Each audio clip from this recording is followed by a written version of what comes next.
What's up, awesome people? Samahan niyo ulit kami sa isa na namang city ride. This time, silipin natin kung ano ang mga nagbago sa bike spot ng Marikina River. Puntahan din natin yung alley sa tabi ng creek na ginawa para lamang sa mga nagbabike.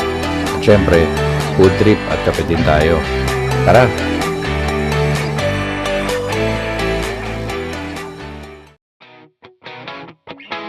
Nag-ride out kami ng wife ko ng 6 AM. Pero parang late na kasi sikat na ang haring araw.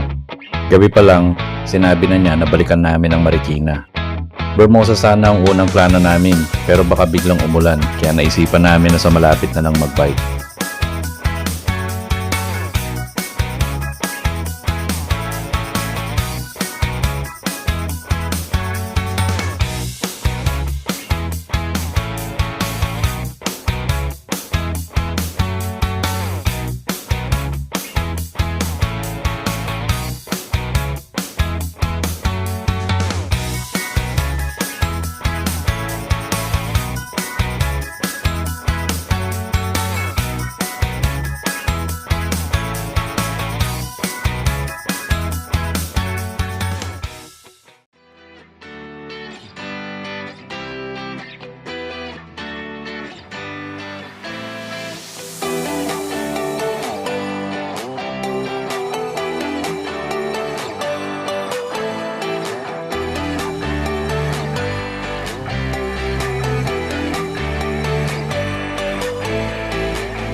At dito, nakarating na nga kami ng Santolan Road.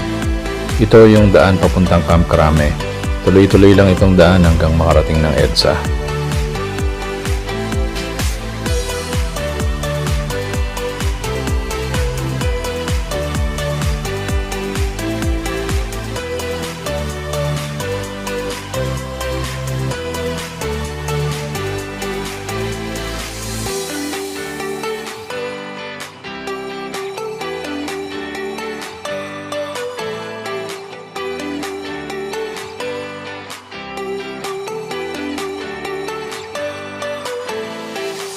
Pagkatawid mo ng EDSA, babaybayin mo pa din ang kahabaan ng Santolan Road.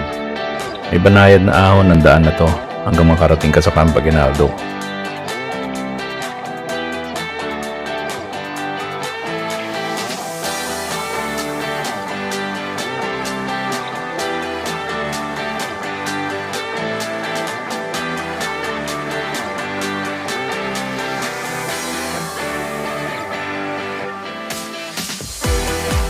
Pagkalampas sa main gate ng kampo, syempre, lusong naman.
At dito, nakarating na kami sa Marikina River Banks.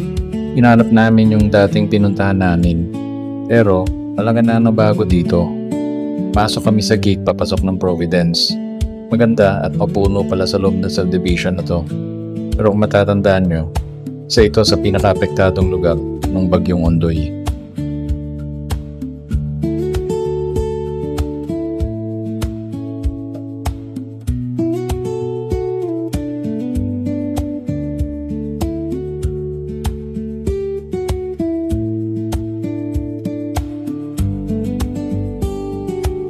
Nakarating kami sa dulo ng subdivision at may nakatayong malaking dike na sa tabihan ng ilog. Di pa siya tapos pero sinilip namin kung anong meron.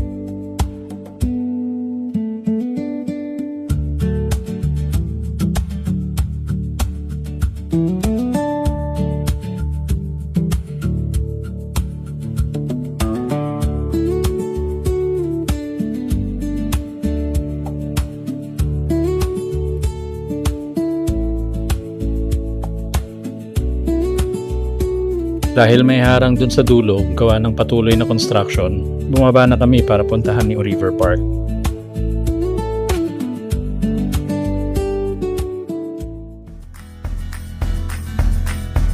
Saglit na padyak lang din ay nakarating na kami sa River Park. Ang daming tao, mga siklista, nagzuzumba, at mga pamilyang namamasyal as expected. Kasi Sunday kami pumunta. Bali nasa kabilang side na kami ng ilog. Mas maganda na ngayon kumpara sa unang punta namin.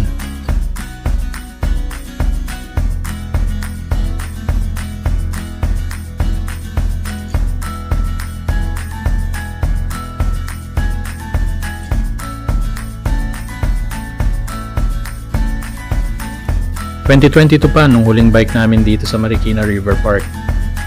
Ang laki na ng pinagbago niya. Sa tingin ko, mas safe na siya sa mga residente nito kung sakali mang magkaroon ulit ng malakas na bagyo dahil may iwasan na ang pagbaha.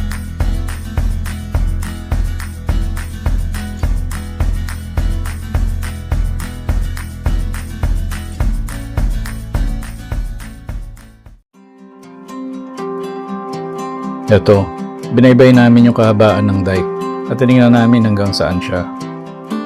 Sarap din dito sa part na to kasi kaunti na yung mga tao. Mas payapa na siya at mas masarap mag-chill ride dahil kita mo yung scenic view ng ilog.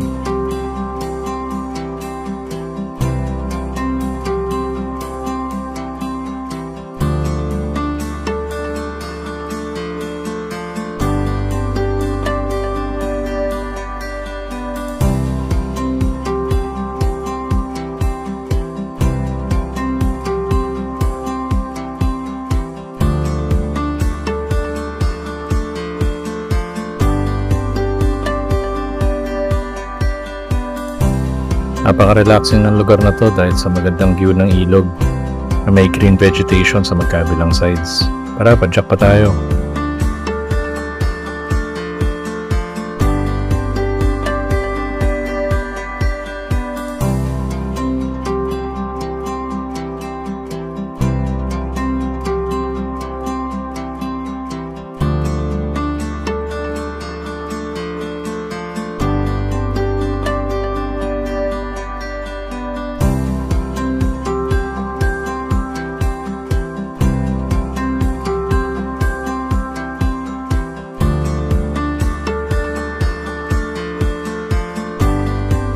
Mahaba din yung binaybay namin.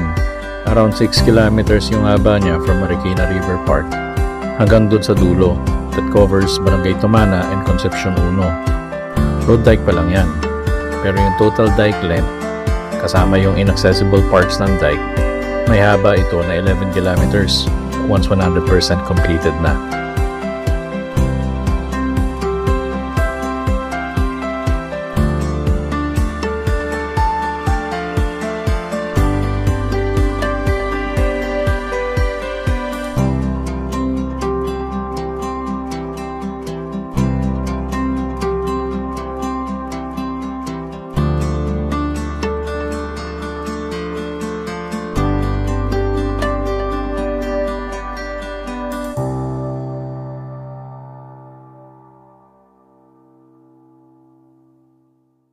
Paglampas sa ilalim ng Tumana Bridge, meron pang extended na daan kaya pinadyak pa din namin para makita kung saan yung endpoint ng road dike.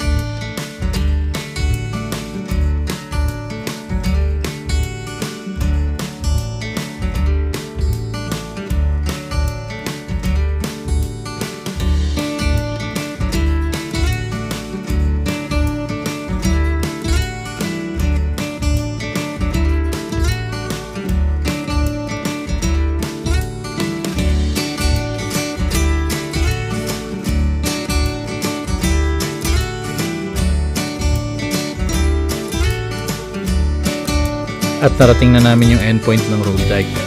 Putol na yung daan at talahib na yung dulo pero May trail paakyat para makarating sa kabilang part pero di na namin pinuntahan at bumalik na kami.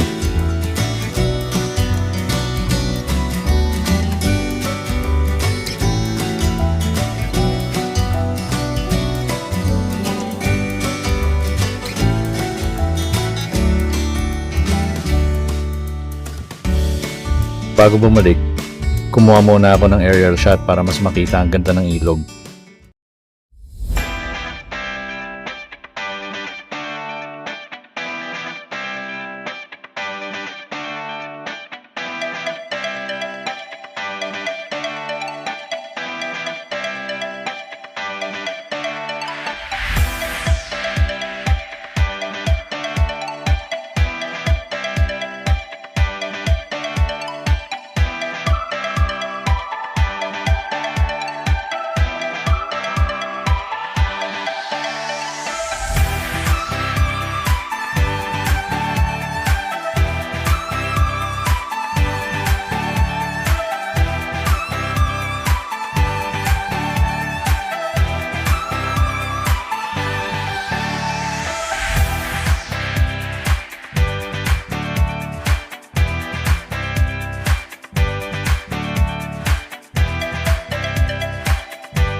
Nakabalik na kami sa park.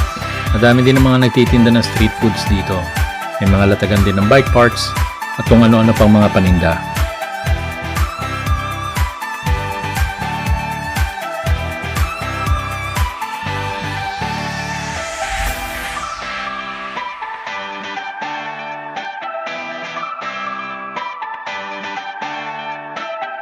Sa bandang unahan ng park ay yung hidera ng mga kainan.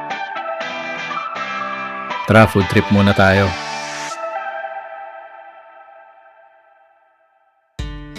Dito kami kumain sa may parang Chinese temple. Winner yung pansit nila. Swak sa budget yung mga pagkain nila. May lugaw at mga silog din. Marami ding siklista at mga joggers ang kumakain sa kanila.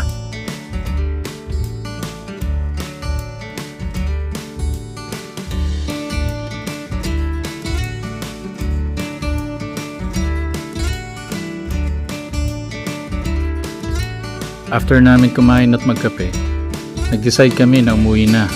Pero nasa isip ko parang may nakalimutan ako.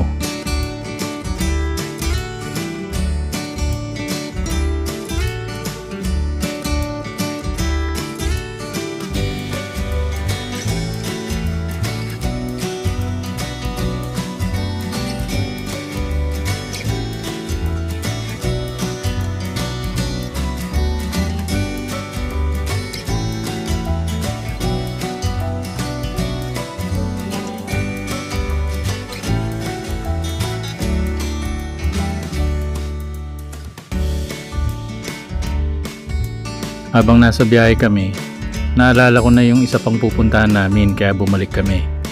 Buti na lang at di pa kami nakakalayo.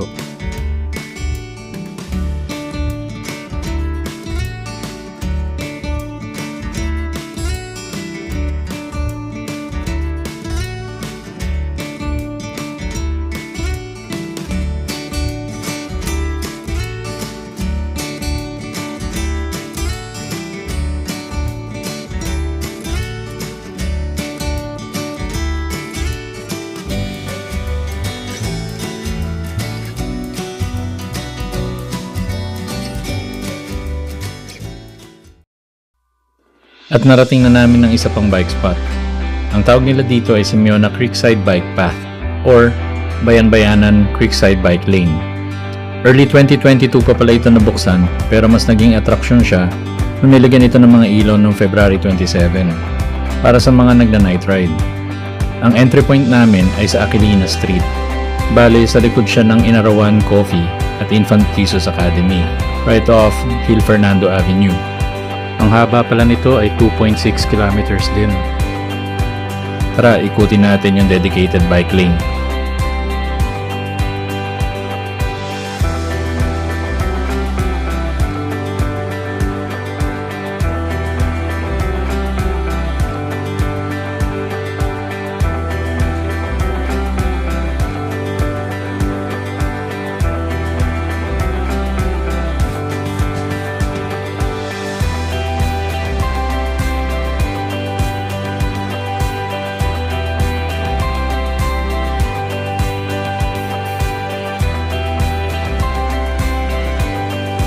Bawal ang mga motor dito.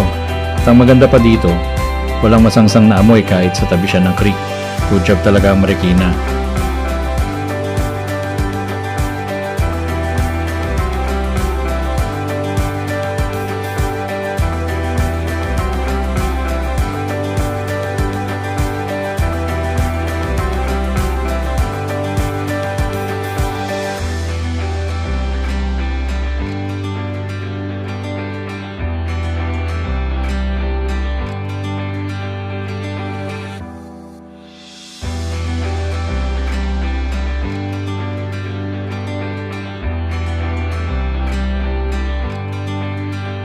At dito narating na namin yung kabilang dulo ng bike lane.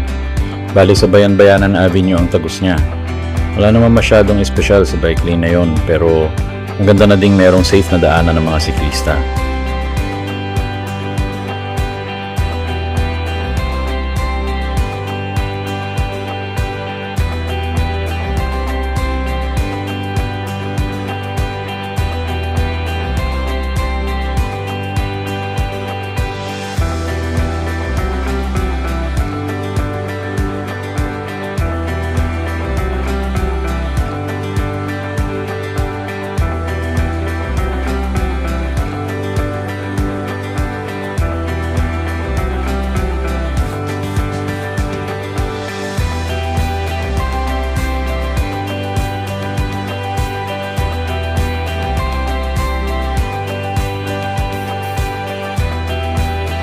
Oras na para umuwi ulit. Isang maganda at masayang umaga na naman ang natapos namin. Ready na ulit para sa panibagong week ng trabaho. Hanggang sa susunod na ride. Salamat!